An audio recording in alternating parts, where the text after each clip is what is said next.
Hi guys, I'm Rialadz and welcome back.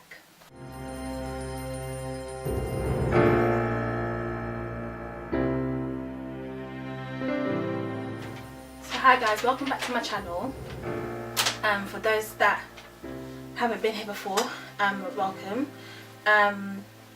Just a heads up, if you have not watched my first video, please go and watch that before you continue with this one.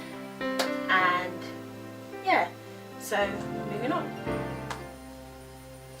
This video is going to be basically a little insight of who I was during my treatment, what treatment I had, like what I basically went through, my ups and downs, and my feelings during the treatment, and so on.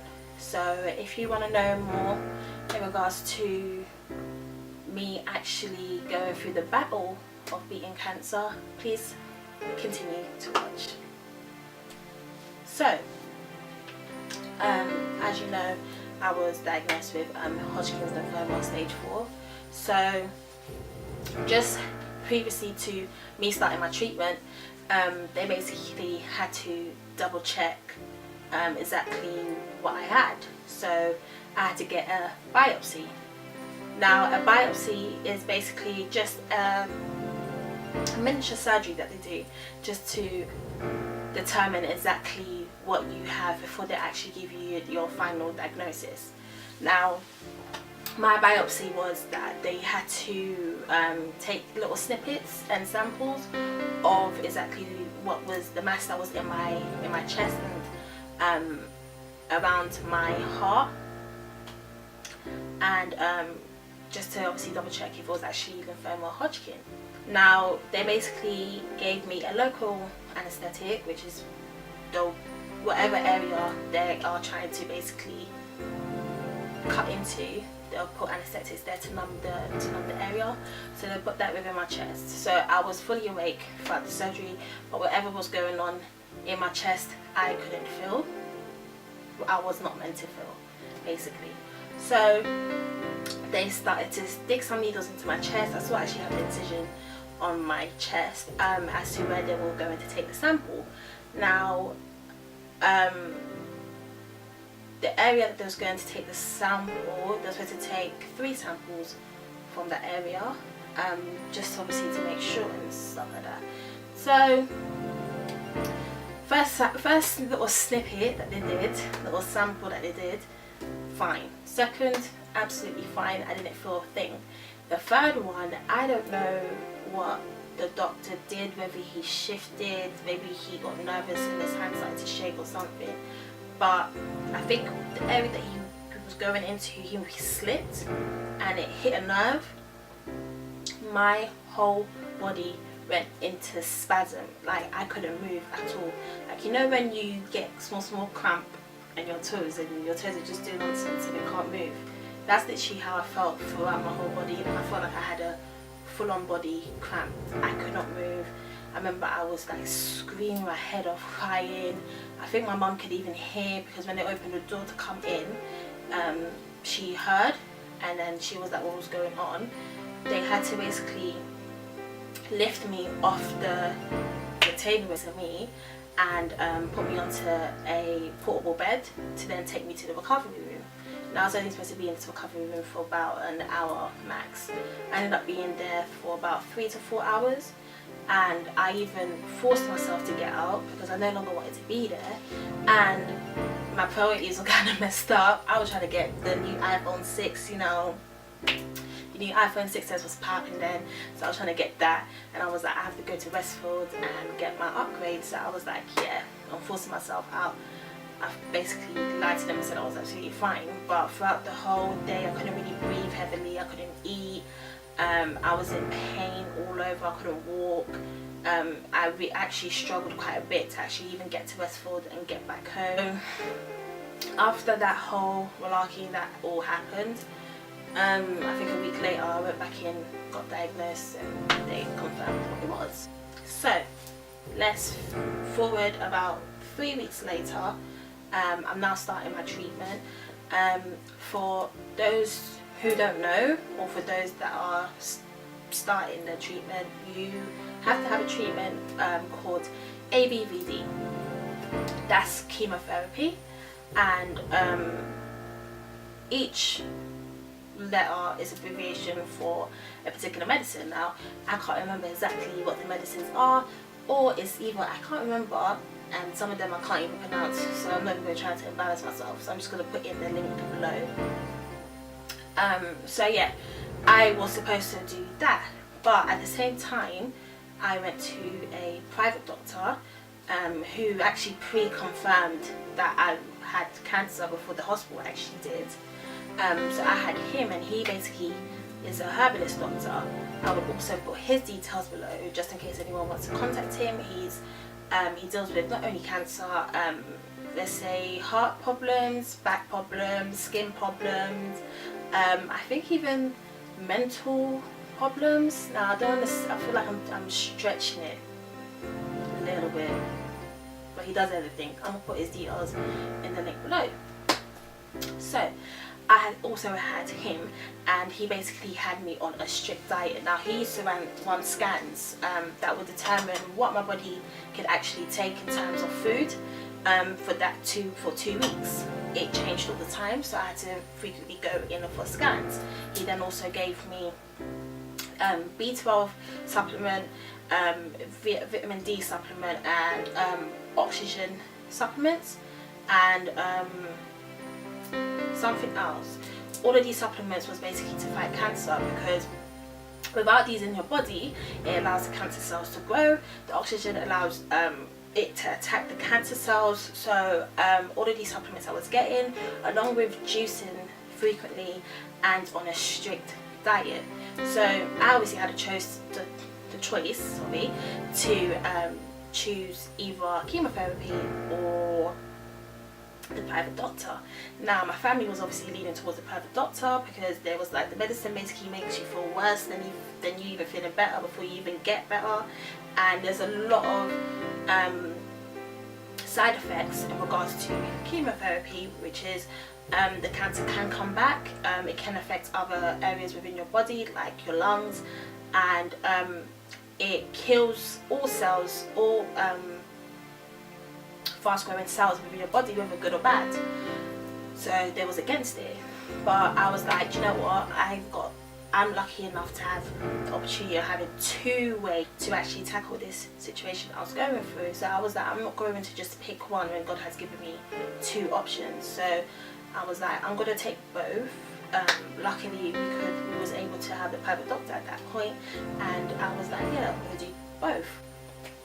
So I started my chemotherapy, and also at the same time taking my supplements. Now I think me having a private doctor, and not only that, it's just the me eating well and the supplements is what didn't make me feel as sick when I was going through my chemo. Although I did go through phases that I was weak and throwing up and all of those things, it did help. So just a side note, if you are going through chemotherapy, please try to also focus on what you're eating. I know I'm kind of being a hypocrite at the moment because I didn't continue to follow this regime, but it does help during your chemo and makes you feel much better. So quick side note, started my chemotherapy. And so I had to take the four medicines ABVD to begin with. So the whole treatment was for 6 months, which was 6 cycles, and each cycle had 2 treatments, which then totaled up to 12 treatments.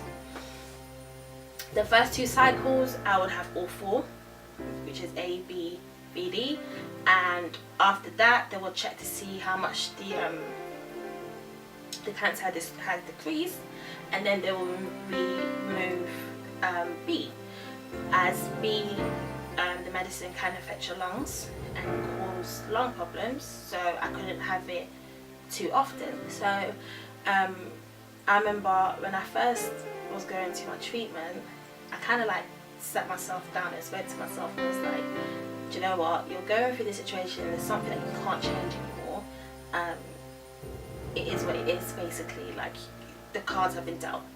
I can't reshuffle it, nothing, it's been dealt. So do I really want to be miserable and kind of make myself feel worse by being upset and sad and down, or do I want to still be myself, so at least I feel like there's something I'm still holding on to that's me? So I was like, I'm gonna be me. So the first day I was like, you know what, I'm gonna go there looking cute as I do. I'm joking. I'm gonna go there looking cute. So I was like, I did full face of makeup, I had my nails did, my hair was straightened, I had a little cute outfit, and I was like, cool, I'm ready to go.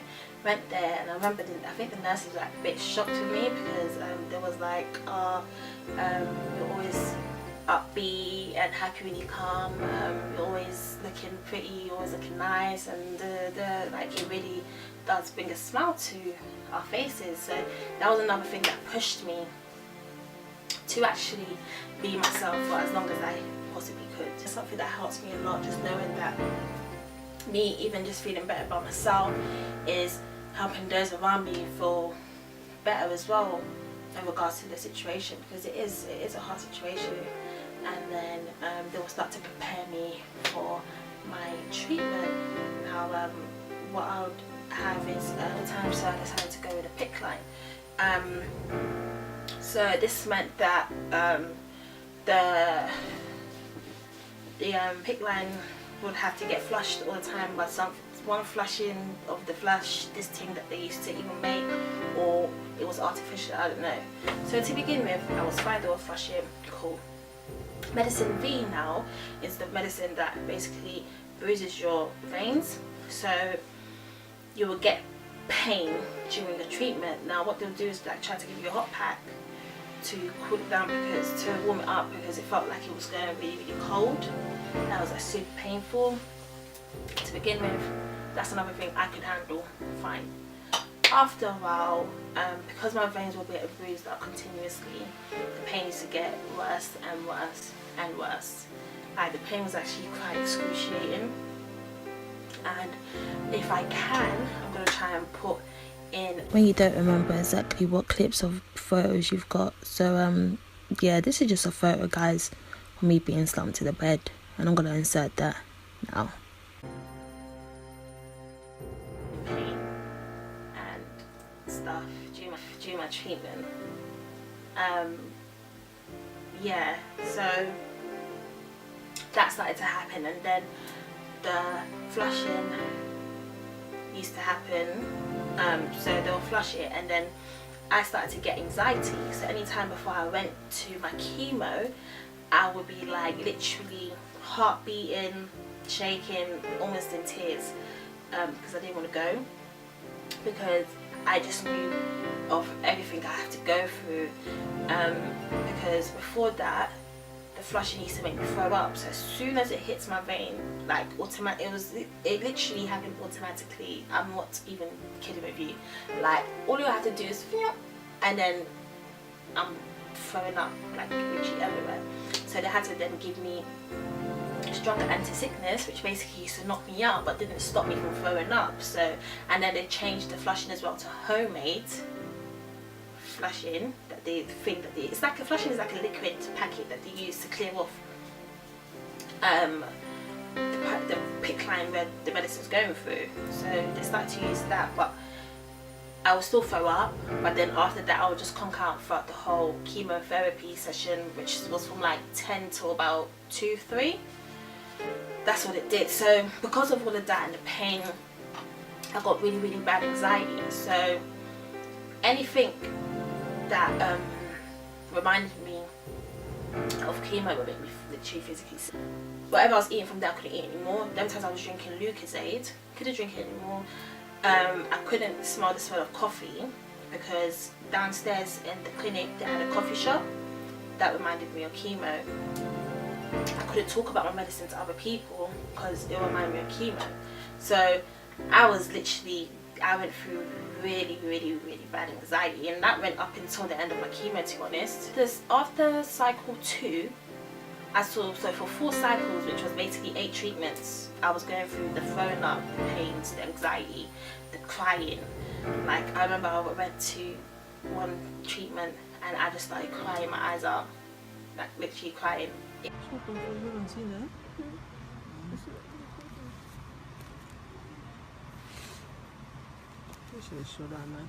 Please. Yeah, like I was just crying and crying. So I was getting bad anxiety, and that then affected my behaviour, let's say my spirit. So I was down, but the only thing is I never used to show it, so I used to keep it to myself, mainly because I didn't want to affect those around me, because I knew if I was down, it would make everyone around me who loves me down, and that would then not affect, not that they'll stop supporting me, but I just wanted everything to be normal. That's what I wanted. I didn't want everything to change. I didn't want anyone to blame me. I didn't want anyone to continuously remind me that I had cancer. So I was still at normal for them, so that they feel like they are able to act normal with me. That really got me down, and I got to the point that I even stopped wearing makeup to do chemotherapies. I stopped doing my hair, I stopped caring, and then I just went on a downward spiral of, as soon as I come out of chemo, boom, Friday, because I used to get it done on Friday, I'll come home, sleep it off, and then wake up, I'm still a bit drowsy and lightheaded from the anti-sickness that they filled me up with, but I was still forcing myself to quickly eat, and then message my mates and be like, oh guys, where are we going today? Out. I started drinking really bad, and that was a bad thing to do, because that could have been detrimental towards my treatment that I was having, and it affected me getting better. I was just not off the rails. Like, I'm acting like I was swinging from club to club, but I was at majority of the weekends, and that was quite selfish, because obviously everyone at home is thinking, oh my gosh, she's out and blah blah blah, like she could get ill, because with the chemo also, as I said, it kills good cells and bad cells. It doesn't know which cell is good or bad, which affects your immune system. So after you do your chemotherapy, you basically have a week where you're able to do whatever you like, as I was getting back to chemo every 2 weeks. I had 1 week where I was fine to go into the public and do what I was doing, go out, whatever. Then after that week, I was not allowed to go anywhere, because my immune system will drop so tremendously that I wasn't even able to be around my nieces and my nephews, because they're basically seen as incubators of germs. So I wasn't allowed to be around them. I wasn't allowed to go out in the public. I was just literally stuck in my house for that week until my treatment again on Friday. So I would just use up that week and do what I need to do, because I know the following week I'm stuck in bed.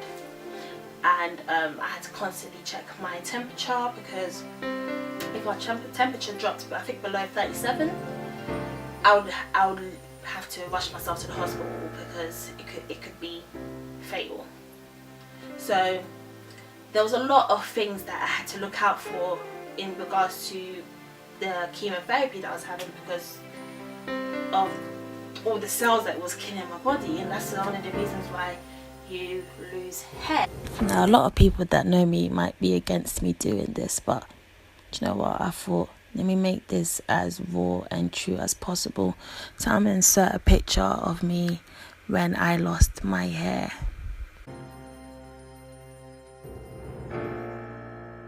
It does affect a lot of parts in your body, and it was a lot at a point where I was like, you know what, I can't let this affect me like this. Then I started to try and get myself back to who I was, slowly but surely. Another side note, if you feel like you don't want to show people your emotions or what you're going through, I suggest you do, because there's so much more help they can help you with, when you tell them exactly how you're feeling and exactly what you're going through, instead of trying to put up a facade of that you're fine and you're okay. No, tell them truth, tell them how you're feeling. The treatment part was a lot, and the whole factor of my whole diet was so strict as well, so I think I got to a point where I was really, really down, because I'm thinking, at that point I was 23 and all my mates were out, and even though I went out on Fridays, I still had a lot of things to think about when I'm out. Like, it was still going through my head when I'm out, and when people see you and they've heard that you've got cancer for the first time, it's the, oh my gosh, I'm sorry, and the sad faces and all of that. So going through all of that, it got a lot for me. So my treatment time, it was an up and down thing, but I must say that if I didn't have the support of my family once again, and my friends once again, like, I don't know how I would have got through that, how I would even be able to have ups and downs during that, because I would have just been down, sort of thing. So I just want to stress a lot that letting people, because it's not about just having, but letting people be there for you, because I know that sometimes you feel like you don't want anyone around you. You just want to be by yourself. And I got to points where I just want to be by myself, so I was always in my room by myself. But letting people be there for you does help a lot, like 100%. You wouldn't even think that the smallest of things would like make such a big difference. And if you feel like you don't have anyone there, there's so many cancer support groups that are out there, like Macmillan, Cancer Research. I think Teenage with Cancer is also like to help all the young people and the older people in regards to the cancer a lot, because you do get to a point where you're basically like, you blame everyone, you blame the world, you're at a point, but why me? Why am I going through the situation where everyone else is just enjoying their life as normal? Why do I have to be the one to be ill, when your friends being there for you kind of help you get out of that chance, and your family being there for you, sorry, as well, get you out of that chance of blaming everything around you. So please try and find support, and that's something that I'm going to keep like stressing on. Find support. So yeah guys, I hope you liked my video. Just a bit of a disclaimer, I'm not going to keep doing videos about me, just a few more or one more, just to tell you about my situation. So for those that actually don't know what it's like being a cancer patient, you get a better insight. Now I will do videos still about steps of how to survive, and like what you should do and shouldn't do, and much more. So please stay tuned and keep watching my videos. Don't forget to like, subscribe and share. Make sure you press the little bell sign so you're notified when my videos come up, and basically just keep watching so you can see this journey with me. And yeah, so if you also want to contact me, as I said before, want to talk about anything, just contact me. All my socials are down below, and my email address, as I said before. I'm also going to put all the details in regards to my herbalist doctor down below, and the names of the medicines. So guys, yeah, thank you for watching again. See you later.